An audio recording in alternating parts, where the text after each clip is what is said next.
Hello दोस्तों, Hindi class में आपका स्वागत है। दोस्तों आज की क्लास में गिलहरी की कहानी पढ़ाऊंगा। दोस्तों यह कहानी बहुत ही मज़ेदार कहानी है, बहुत ही इंटरेस्टिंग कहानी है। दोस्तों अगर आप इस चैनल पे नए हैं तो चैनल को प्लीज़ सब्सक्राइब करें और बेल आइकन को प्रेस कर दें।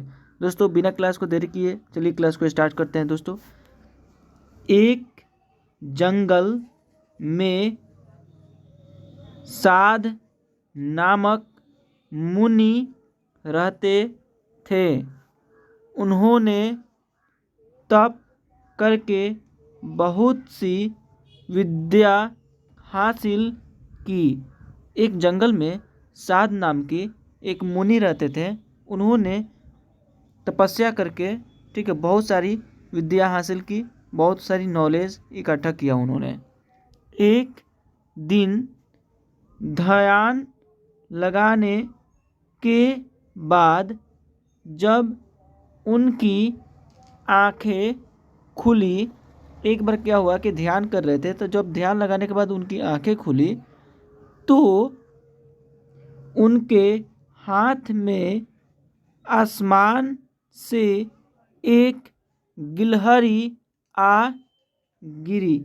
वह जंगल में थे और उन्होंने देखा कि आसमान से एक गिलहरी आकर उनके हाथों में गिर गई। जब उन्होंने आँख खोला तो वह गिलहरी खून से लथपथ थी। वह गिलहरी जो है खून से लथपथ थी, क्योंकि वो चील के पंजों से छूटकर मुनि के हाथ में आ गिरी थी। क्योंकि वह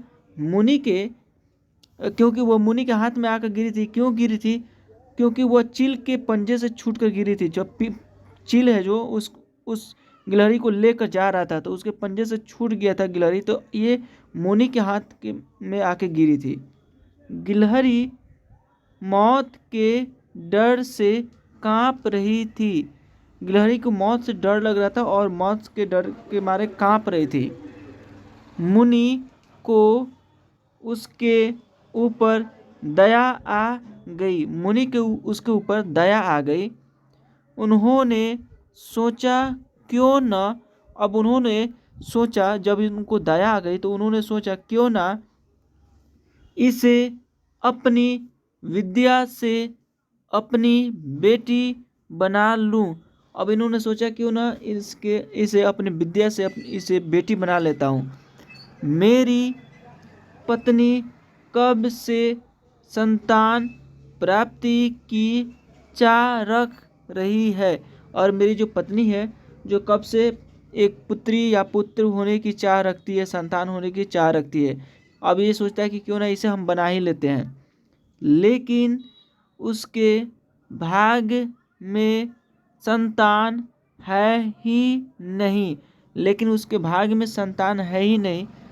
अब यह बात बताकर उसे दुखी करने की जगह कुछ अब ये बोलते हैं कि यह सब बात उसे बताकर उसे दुखी करने की से अच्छा है साल इस गिलहरी को ही बेटी बनाकर उसे सौंप देता हूँ, और इसे गिलहरी को बेटी बना कर ही उसे अपने पत्नी को सौंप देता हूँ।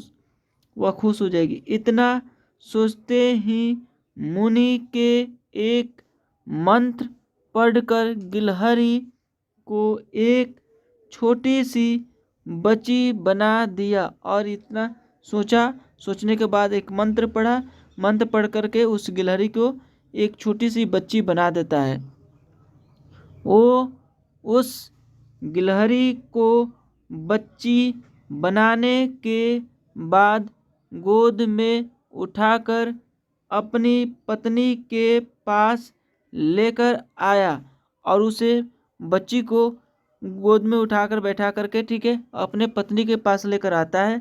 उन्होंने कहा, लो अब इसे अपनी बेटी मानकर ही पालना, और अपने पत्नी को दे देता है और बोलता है कि लो इसे अपना बेटी मान लो और इसे बेटी अपना मान करके उतना ही प्यार करना इसे, और इसे पालना पोसना। ठीक है, सोच लो भगवान ने तुम्हारी सुन ली है। और बोलता है कि सोच लो तुम्हारी भगवान ने सुन ली है तुम्हारी प्रार्थना को। मुनि की पत्नी छोटी बच्ची देखकर खुश हो गई। मुनि की जो पत्नी थी वह छोटी सी बच्ची को देख करके बहुत खुश हो जाती है। अब गिलहरी से बच्ची बनी लड़की मुनि के घर में बड़े लाड़ प्यार से पलने लगी और बहुत ही लाड़ प्यार से मुनि के घर में पलने लगी वह लड़की गिलहरी।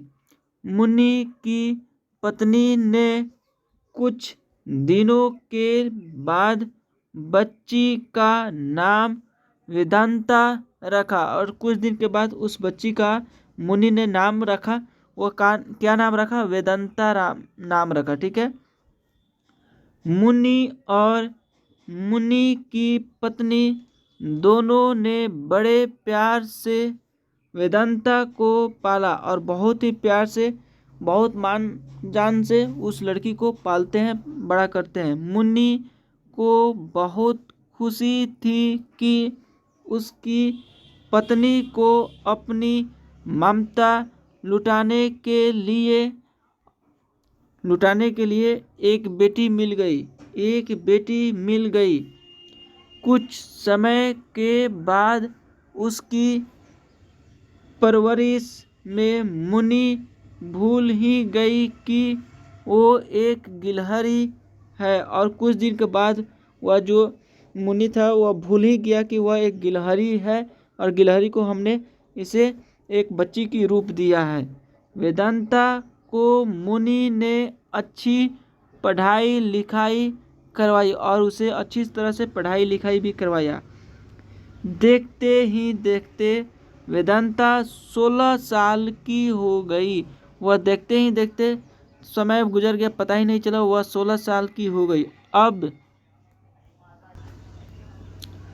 अब मुनि की पत्नी को अपनी सुंदर बेटी की शादी करवाने की चिंता होने लगी। अब क्योंकि यह बड़ी हो गई थी तो उसको शादी कराने की चिंता होने लगी। उन्होंने यह बात मुनि से की। ठीक है, अपनी बेटी की तरफ देखते हुए मुनि को भी लगा कि इसका अब विवाह हो जाना चाहिए। ठीक है, अब मुनि को भी लगा कि इसका सही में शादी हो जाना चाहिए। मुनि ने अपनी पत्नी से कहा कि तुम चिंता मत करो, और अपनी पत्नी से बोला कि तुम चिंता मत करो, मैं इसके लिए योग्य वर ढूंढ लूँगा और इसके लिए मैं योग्य वर ढूंढ लूँगा। मुनि को लगा कि मेरी बेटी बहुत सुंदर है और मुनि को लगा कि मेरी बेटी बहुत सुंदर है और उसकी शिक्षा दीक्षा भी अच्छी हुई है और उसकी शिक्षा भी अच्छी हुई है, अच्छी पढ़ी लिखी भी है। इसलिए उन्होंने अपनी सिद्धि से सूर्यदेव को पुकारा और सूर्यदेव को। ठीक है, सूर्यदेव ने मुनि को प्रणाम करके बुलाने की वजह पूछी। तब मुनि ने कहा, मेरी बेटी विवाह के योग्य हो गई है। मैं चाहता हूँ कि आप इसके पति बने। सूर्यदेव से बोलते हैं कि आप इसे ब्याह करें। सूर्यदेव ने कहा, आप एक बार अपनी पुत्री से पूछ लीजिए। और सूर्यदेव ने बोला कि ठीक है, आप अपने पुत्री से भी पूछ लीजिए। ठीक है, अगर उसे मंजूर है तो मेरी तरफ से भी हाँ है।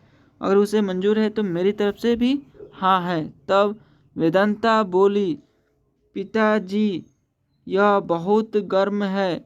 और वेदांता बोलते हैं कि पिताजी यह बहुत गर्म है, मैं इनके पास नहीं जा पाऊंगी और ना ही इन्हें देख पाऊंगी।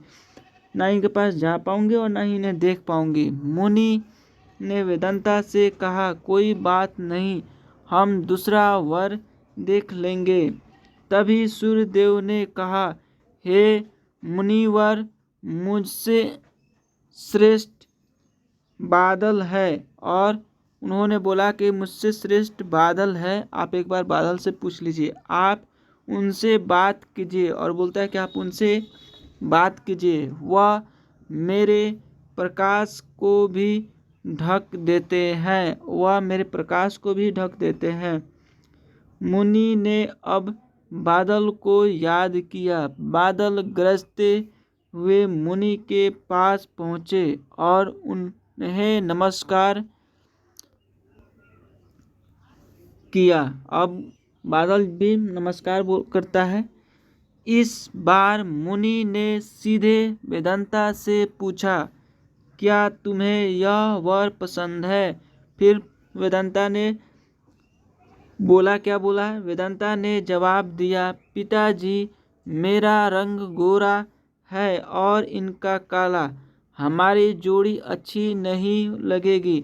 और वो बोलती है कि मैं गोरी हूँ और ये काला, ये जोड़ी अच्छी नहीं लगेगी। तब बादल ने मुनि से कहा, आप पवन देव को बुलाइए। और पवन देव के बुलाने की बात होती है। वे मुझसे श्रेष्ठ हैं, उनमें मुझे उड़ाकर इधर से उधर ले जाने की ताकत है। अब मुनि ने पवन देव का स्मरण किया। ठीक है, पवन देव के आते ही मुनि ने अपनी बेटी से पूछा। और जब पवन देव आते हैं तो अपनी बेटी से पूछा, क्या आपको यह वर पसंद है? वेदांता बोली, पिताजी, यह तो एक जगह ठहरते ही नहीं, इनके साथ मैं घर कैसे बसा पाऊंगी? और बोलती है कि यह एक जगह पर नहीं रुकते हैं, ठहरते ही नहीं, मैं इनके साथ घर कैसे बसा पाऊंगी? इस बार मुनि ने पवन देव से पूछा, मुझे अपनी पुत्री के लिए वर की तलाश है, आप बताइए कि आपसे श्रेष्ठ कौन है? और श्रेष्ठ पूछता है कि आपसे बताइए कि आपसे कौन है? पवन देव ने जवाब दिया, मुनिवर, आप पर्वत को बुला सकते हैं, वह मेरा रास्ता रोक देते हैं, वह मुझसे श्रेष्ठ हैं। और बोलता है कि आप उसे बुला सकते हैं, वह मेरे रास्ता रोक देते हैं, पर्वत। तुरंत मुनि ने पर्वत को पुकारा। पर्वत को देखते ही वेदांता बोले, यह तो पत्थर है, इनका दिल भी पत्थर का ही होगा, इनसे विवाह कैसे हो पाएगा पिताजी? ठीक है, अब बोलते हैं कि इसका तो दिल भी पत्थर का होगा, इनसे मैं विवाह कैसे कर पाऊंगी? मुनि ने हाथ जोड़कर पर्वत देव से पूछा, आपसे श्रेष्ठ कौन है? फिर पूछता है कि आपसे श्रेष्ठ कौन है? तो पर्वत बताता है, पर्वतराज ने जवाब दिया, हे मुनि, चूहा मुझ में छेद कर देता है, इस आधार से वह मुझसे श्रेष्ठ है। अब चूहा की बारी आती है, चूहा को वह श्रेष्ठ मानता है, ठीक है, क्योंकि उसमें होल कर देता है। इतना कहते ही पर्वतदेव के कान से चूहा नीचे कूदा और चूहा जो नीचे कूद जाता है। देवता ने जैसे ही चूहे को, अब क्या होता है, वेदांता ने जैसे ही चूहे को देखा वह खुशी के मारे उछल पड़ी, वह खुश हो गई। उसने कहा, पिताजी, यही मेरा वर बनना चाहिए, मुझसे यह पसंद है, इनकी पूंछ कान सब कुछ कितना प्यारा है। मुनि ने सोचा, ओ, मैंने एक गिलहरी को मंत्र विद्या से इंसान तो बना दिया, लेकिन इसका दिल अभी भी गिलहरी वाला ही है। और मैंने तो इंसान तो बना दिया, लेकिन इसका अभी भी गिलहरी वाला ही दिल है। मुनि ने तुरंत वेदांता को गिलहरी बनाया और उसका विवाह चूहे से करवा दिया। और मुनि ने तुरंत गिलहरी बना दिया अपने मंत्र से और उसका विवाह चूहे से करा दिया। विवाह के बाद दोनों खुशी खुशी रहने लगे। और विवाह हो गई और दोनों खुशी खुशी रहने लगे। दोस्तों इस कहानी से क्या शिक्षा मिली, आइए देखते हैं। इंसान चाहे बाहर से कितना भी बदल जाए, कोई भी इंसान कितना भी बाहर से चाहे कितना भी बदल जाए, लेकिन उसका दिल वैसे ही रहता है, इंसान चाहे बाहर से कितना भी अच्छा अच्छा कपड़ा पहन ले, सूट बूट लगा ले, लेकिन उसके मन में जैसा है, दिल में जैसा है वैसा ही रहेगा। कपड़ा पहनने से इंसान नहीं बदलता है, विचार नहीं बदलता है। दोस्तों इस कहानी से हमें यह शिक्षा मिली और मिलते हैं अगले क्लास में। तब तक जय हिंद, जय भारत। अगर आप इस चैनल से नए हैं तो चैनल को प्लीज़ सब्सक्राइब करें और मिलते हैं अगले क्लास में। थैंक्स।